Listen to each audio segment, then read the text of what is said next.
आदाब, नमस्कार। मैं हूं कुंवर आरिफ अली खां।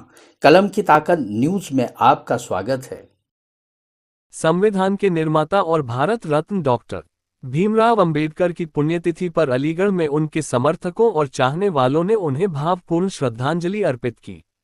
इस अवसर पर बड़ी संख्या में लोग एकत्र हुए और बाबा साहब के चित्र पर पुष्प अर्पित कर उनका स्मरण किया। कार्यक्रम में उपस्थित वक्ताओं और सामाजिक कार्यकर्ताओं ने कहा कि डॉक्टर अंबेडकर ने भारत को ऐसा संविधान दिया जिसने हर नागरिक को अपनी बात रखने का हक, समानता का अधिकार और न्याय का भरोसा दिया। उन्होंने बताया कि बाबा साहब ने न केवल देश को संवैधानिक ढांचा दिया बल्कि समाज को शिक्षा, जागरूकता और अधिकारों के लिए संघर्ष करने की प्रेरणा भी दी। लोगों ने उनके आदर्शों पर चलने और समाज में समानता व भाईचारे को बढ़ावा देने का संकल्प लिया। श्रद्धांजलि कार्यक्रम शांतिपूर्ण माहौल में संपन्न हुआ। अनीता देविया, काशीराम आवास में रहती हूँ। आज का दिन बाबा साहब भीमराव अम्बेडकर की मृत्यु हुई थी। आज के दिन हमारे लिए आज सब दुख का दिन है। बाबा साहब के लिए, बाबा साहब ने हमारे लिए, सभी के लिए, सब बहनों, माता बहनों के लिए, सबके लिए किया था। हमारे लिए नहीं अकेला किया था, उन्होंने सबके लिए किया। क्या बहनों को, क्या भाई को, सबके लिए उन्होंने किया था। और आज के दिन बाबा साहब को सभी को समझना चाहिए कि बाबा साहब की आज पुण्यतिथि है, हमको करना चाहिए प्रोग्राम। प्रकाश भारती नाम है मेरा और वार्ड नंबर 40 काशीराम आवास में निवास करता हूँ। आज बाबा साहब के महापरिनिर्वाण दिवस पर हम सभी लोग यहाँ एकत्रित हुए हैं और उसी के क्रम में आज हम सब ने मिलकर के यहाँ पे श्रद्धांजलि अर्पित की है।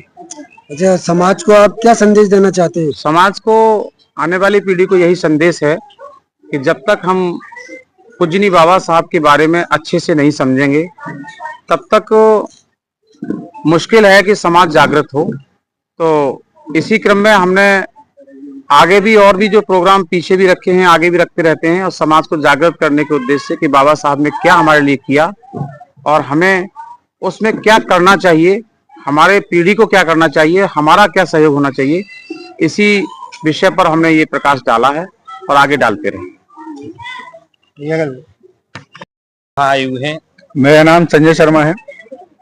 मैं धन्यवाद देता हूँ सत्यप्रकाश भारती जी का, जिन्होंने आज काशीराम आवास में बाबा साहब के परिनिर्वाण दिवस पर एक श्रद्धांजलि सभा का आयोजन किया गया था। उसी कार्यक्रम में हमें श्रद्धा सुमन हमने अर्पित किए हैं। बाबा साहब ने बहुत संघर्षों के बाद इस समाज को न्याय दिलाने के लिए अपना पूरा जीवन सर्वस्व न्यौछावर कर दिया। अगर वह चाहते तो जिस हिसाब से उनकी शिक्षा दीक्षा थी, आज भी उनके मुकाबले से शिक्षा दीक्षा पूरे भारत में किसी की नहीं है, तो वह चैन की नींद सो सकते थे। लेकिन उन्होंने समाज के लिए, जो समाज शोषित वंचित रात दिन कष्टों से झेल रहा था, उसके संघर्ष करते हुए, अपने जीवन को न्यौछावर करते हुए 1956 में जब उन्होंने हम सबको छोड़ा, उनके विचार आज भी जिंदा हैं। कह सकते हैं बाबा साहब शरीर तो छोड़ गए, लेकिन अपने कार्यशैली से, अपने विचारों से आज तक वह हम सब लोगों के दिलों में जिंदा है। और बाबा साहब के जो विचार हैं वह सबको, हम सबको अनुसरण करना चाहिए। शिक्षित बनिए, संगठित रहिए। समाज को आप किस तरीके से जागरूक करने की कोशिश कर रहे हैं?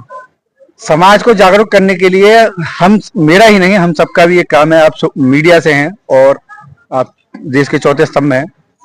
हम सबकी जिम्मेदारी है कि बाबा साहब ने जो हम सबके बीच में किया है, वो प्रयास करें कि हम घर घर जाकर अपना संदेश पहुंचाएं। घर घर नहीं जा सकते, छोटी छोटी गोष्ठियां करके हम बाबा साहब के संदेशों को पहुंचा सकते हैं।